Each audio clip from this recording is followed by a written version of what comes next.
Thank you to everybody for supporting this event, and extra thanks to a few who have come from far away.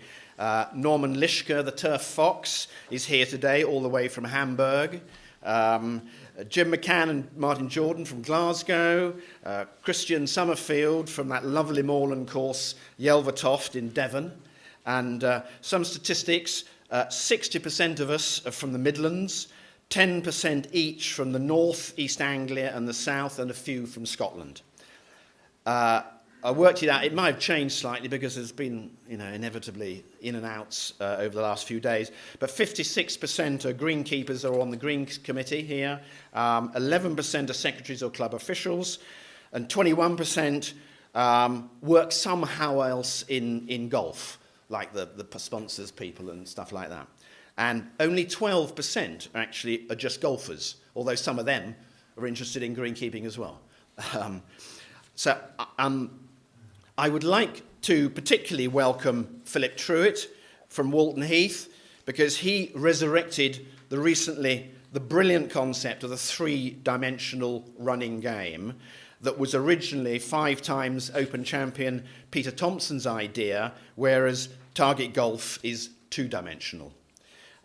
This concept seems to be the theme for the day, and I'd like to read out some messages from people who were unable to get here today. First, Sir Michael Bonallack, perhaps the most respected British amateur champion golfer, R&A administrator, and now president of the Greenkeepers Bigger Association, has sent us this following message.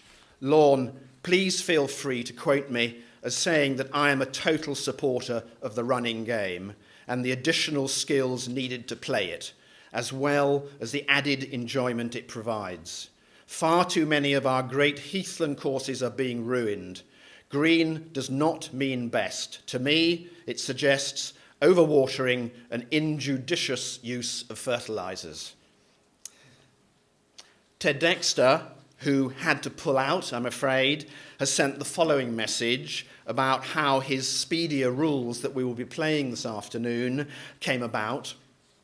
My original thoughts before outlining Dexter rules concerned one only element of the rules, i.e. the lateral water hazard.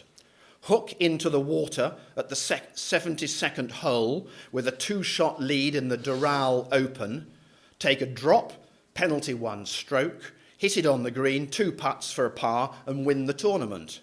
Whereas, hook it left into thick rough at the last at Wentworth, lost ball, stroke and distance, make a bogey, and only get into the playoff. What on earth is the difference? In both cases, everyone knows where the ball is without being able to retrieve it. Having established that most important stroke and time-saving Dexter rule, it was a short step to the 3 minutes, no holding the pin, etc., now adopted by the R&A at long last.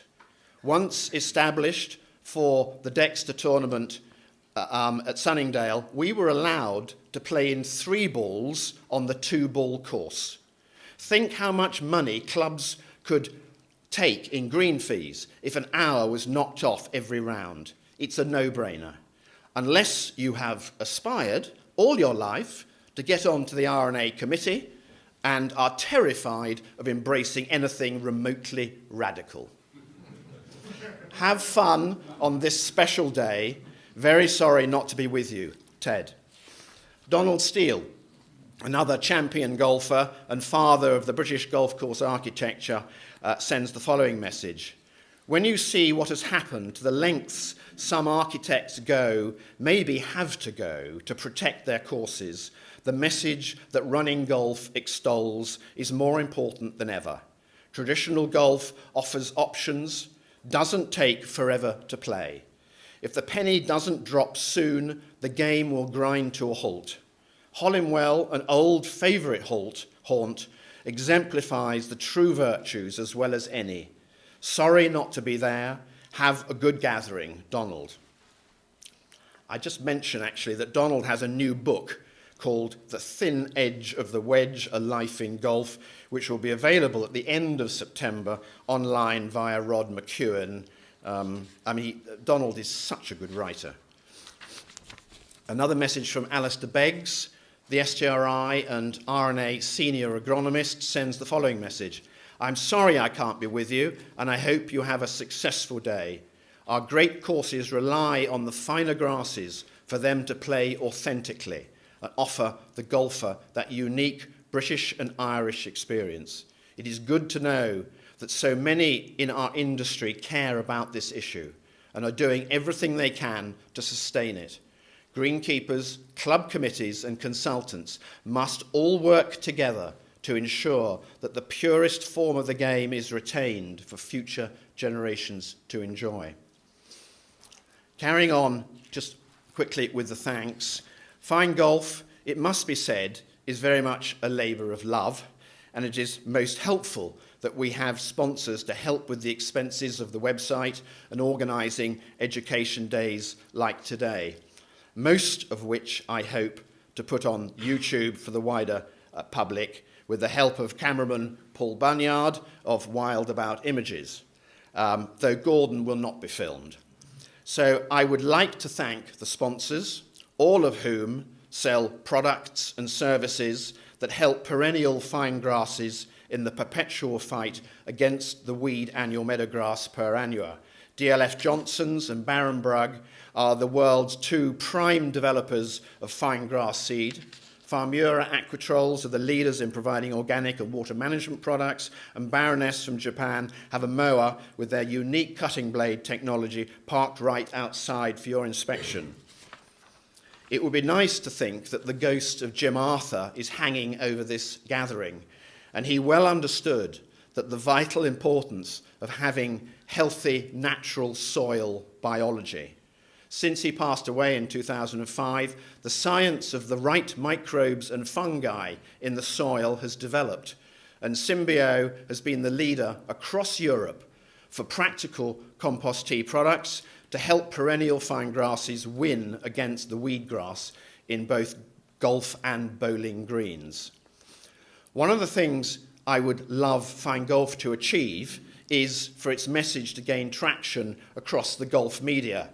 Progress has been made with two big articles and an interview with Steve Isaac being republished in Pitchcare, Europe's largest circulation turf magazine. And this gathering today was promoted by both Michael Coffey's Golf Secretary newsletter and the online Golf Business News.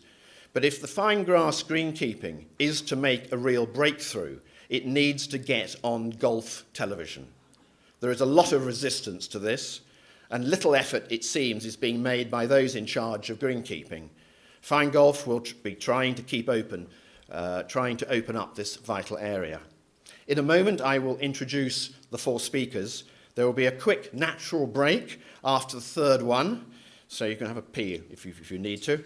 And I hope there will be time for some questions and answers to the panel at the end, but we've got to finish by 12:45 p.m. and time is of the essence. Before doing that, I would like to ask Martin Bonner, the Secretary of Notts Golf Club, to accept a small token of thanks to the members for hosting this day and to thank him for all of his support.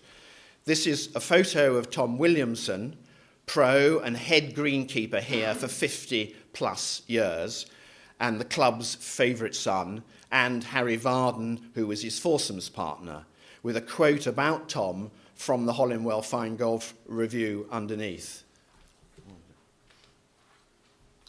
There you go.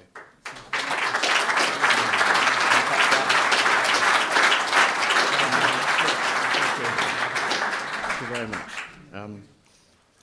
After the Q&A session, we will go downstairs for refreshments of soup and sandwiches. Please let the golfers who are going out first be the first in the queue, and Steve Isaac, who's got to rush off to catch an aeroplane. Sponsors' representatives will be around, and it's time for networking. We hope that one of the benefits of the day will be that people will go home having connected for the future with others of like mind. It gives me enormous pride to be able to bring to you today 4 of Europe's leading experts to put some meat on Fine Golf's attempts to simplify the greenkeeping concepts that golfers can grasp that are relevant to their enjoyment. To me, it is quite simple what performance most golfers want from their course. Golfers want all year round firmness, trueness and sustainability, defined as low inputs and lower costs. This can be achieved at inland courses as well as at the seaside, from a change to grasses of fescues and brown top bends. From talking to countless greenkeepers all round GB and I'm learning the whole time, it is clear to me that this needs, firstly, the first right technical advice, and secondly, the visionary communication with club memberships. These two things are the focus of the first three speakers.